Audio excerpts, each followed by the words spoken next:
ನಟ ದರ್ಶನ್ ಜೊತೆ ಹೋಗಿ ಪ್ರದೋಷ್ ಎಡವಟ್ಟನ್ನ ಮಾಡಿಕೊಂಡಿದ್ದಾರೆ. ರೇಣುಕಾ ಸ್ವಾಮಿ ಕೊಲೆ ಕೇಸ್ನಲ್ಲಿ ಪ್ರದೋಷ್ನದ್ದು ಮಹತ್ವದ ಪಾತ್ರ. ಆದರೆ ಆತ ಈ ಪ್ರಕರಣದಲ್ಲಿ ಹೇಗೆ ತಗ್ಲಾಕೊಂಡ ಅನ್ನೋದೇ ತುಂಬಾ ಇಂಟ್ರೆಸ್ಟಿಂಗ್. ಶೆಡ್ಗೆ ಹೋದ್ಮೇಲೆ ಡಿ ಗ್ಯಾಂಗ್ ಜೊತೆ ಸೇರಿದ್ದ ಪ್ರದೋಷ್, ಪಟ್ಟಣಗೆರೆ ಶೆಡ್ಗೆ ಹೋದ್ಮೇಲೆ ಡಿ ಗ್ಯಾಂಗ್ ಜೊತೆ ಸೇರ್ಕೊಂಡಿದ್ದ ಉದ್ಯಮಿಯಾಗಿದ್ದ ಪ್ರಕರಣದ 14ನೇ ಆರೋಪಿ ಪ್ರದೋಷ್ ದರ್ಶನ್ ಜೊತೆ ಸೇರಿ ರೇಣುಕಾ ಸ್ವಾಮಿ ಮೇಲೆ ಪ್ರದೋಷ್ ಹಲ್ಲೆಯನ್ನ ಮಾಡಿದ್ದ. ಕೊಲೆ ಬಳಿಕ ಕೊಲೆ ಕೇಸ್ ಮುಚ್ಚಿ ಹಾಕುವ ಜವಾಬ್ದಾರಿಯನ್ನ ಕೂಡ ಹೊತ್ಕೊಂಡಿದ್ದ ಪ್ರದೋಷ್ ದರ್ಶನ್ ಜೊತೆ ಮಾತಾಡಿ ಮೂವರನ್ನ ಶರಣಾಗಿಸಲು ಸಂಚನ್ನ ರೂಪಿಸಿದ್ದು ಪ್ರದೋಷ್. ದರ್ಶನ್ರಿಂದ ಕೇಸನ್ನ ಮುಚ್ಚಿ ಹಾಕಲು 30 ಲಕ್ಷ ಹಣವನ್ನ ಪಡೆದಿದ್ದ ಈತ ಈ ಪ್ರಕರಣದಲ್ಲಿ ತಗ್ಲಾಕೊಂಡಿದ್ದೆ ಬಹಳ ಇಂಟ್ರೆಸ್ಟಿಂಗ್. ಅದು ಹೇಗಪ್ಪ ಅಂದ್ರೆ ಜೂನ್ 8ನೇ ತಾರೀಕು ರೇಣುಕಾ ಸ್ವಾಮಿಯನ್ನ ಚಿತ್ರದುರ್ಗದಿಂದ ಕಿಡ್ನಾಪ್ ಮಾಡ್ಕೊಂಡು ಬರ್ತಾರಲ್ಲ, ಅವತ್ತಿನ ದಿನ ಪಟ್ಟಣಗೆರೆ ಶೆಡ್ಗೆ ರೇಣುಕಾ ಸ್ವಾಮಿಯನ್ನ ಒಂದಷ್ಟು ಮಂದಿ ಕರೆತರ್ತಾರೆ. ಸ್ಟೋನಿ ಬ್ರೂಕ್ನಲ್ಲಿ ದರ್ಶನ್ ಅಂಡ್ ಗ್ಯಾಂಗ್ ಪಾರ್ಟಿಯನ್ನ ಮಾಡ್ತಾ ಇರುತ್ತೆ. ಆ ಪಾರ್ಟಿಯಲ್ಲಿ ಪ್ರದೋಷ್ ಕೂಡ ಇರ್ತಾರೆ. ಅಲ್ಲಿವರೆಗೂ ಕೂಡ ಪ್ರದೋಷ್ಗೆ ಏನೇನು ಆಗಿದೆ ಅನ್ನೋ ಸುಳಿವೇ ಇರಲಿಲ್ಲ, ಗೊತ್ತಿರಲಿಲ್ಲ.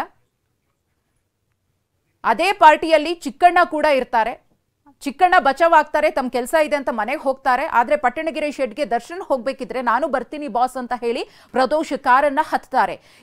ಈ ರೀತಿಯಾಗಿ ಪ್ರದೋಷ್ ಈ ಪ್ರಕರಣದಲ್ಲಿ ತಗ್ಲಾಕೊಳ್ತಾರೆ.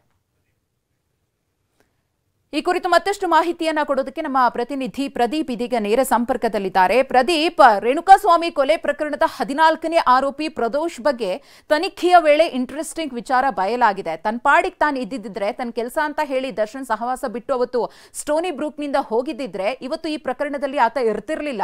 ತಾನಾಗಿಯೇ ಖೆಡ್ಡ ತೋಡ್ಕೊಂಡ ಅಂತ.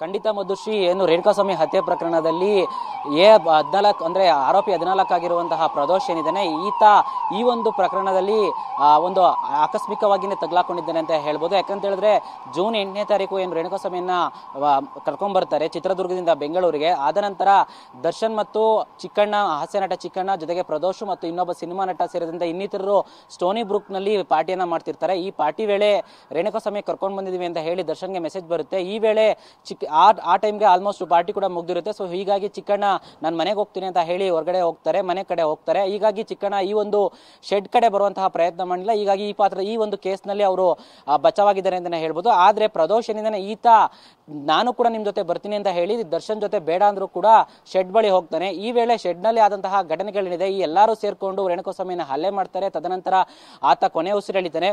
ಸೊ ಇದಾದ ನಂತರ ಪ್ರದೋಷ್ ಅಲ್ಲಿಗೆ ಆಕಸ್ಮಿಕವಾಗಿ ದರ್ಶನ್ ಜೊತೆ ಈ ಒಂದು ರೇಣುಕಾಸ್ವಾಮಿ ಕರ್ಕೊಂಡ್ ಬಂದಿದ್ದಾರೆ ಅನ್ನೋ ವಿಚಾರ ಗೊತ್ತಿಲ್ಲದೆ ಇದ್ರು ಕೂಡ ಅಲ್ಲಿ ಹೋಗಿರ್ತಾನೆ. ಆದ್ರೆ ಕೊಲೆ ಯಾವಾಗ ಆಗಿದೆ ಅಂತ ಗೊತ್ತಾಗುತ್ತೆ, ಆತ ಯಾವಾಗ ಸಾವನ್ನಪ್ಪಿದ್ದಾನೆ ಅಂತ ಗೊತ್ತಾಗುತ್ತೆ. ಆಗ ಈ ಒಂದು ಪ್ರಕರಣವನ್ನ ಮುಚ್ಚಿ ಹಾಕುವಂತಹ ಒಂದು ಪ್ರಯತ್ನವನ್ನಕ್ಕೆ ಈ ಒಂದು ಪ್ರದೋಷ್ ಏನಿದ್ದಾನೆ ಈತ ಕೈ ಹಾಕಿರುವಂತಹ ವಿಷಯ ಗೊತ್ತಾಗಿರುವಂತ. ಅಂದ್ರೆ ಪ್ರದೋಷು ಈ ಒಂದು ಪ್ರಕರಣದಲ್ಲಿ ಮೂವರು ಆರೋಪಿಗಳು ಮೊದಲಿಗೆ ಯಾರು ಸರೆಂಡರ್ ಆಗಿರ್ತಾರೆ, ಕಾರ್ತಿಕ್, ನಿಖಿಲ್ ಮತ್ತು ಕೇಶವಮೂರ್ತಿ, ಈ ಮೂವರನ್ನ ಸರೆಂಡರ್ ಮಾಡಿಸೋಕೆ ಒಪ್ಪಿಸಿರ್ತಾನೆ. ಇದಕ್ಕೋಸ್ಕರ ದರ್ಶನ್ ಬಳಿ 30 ಲಕ್ಷ ರೂಪಾಯಿ ಹಣವನ್ನು ಕೂಡ ಇಸ್ಕೊಂಡಿರ್ತಾನೆ.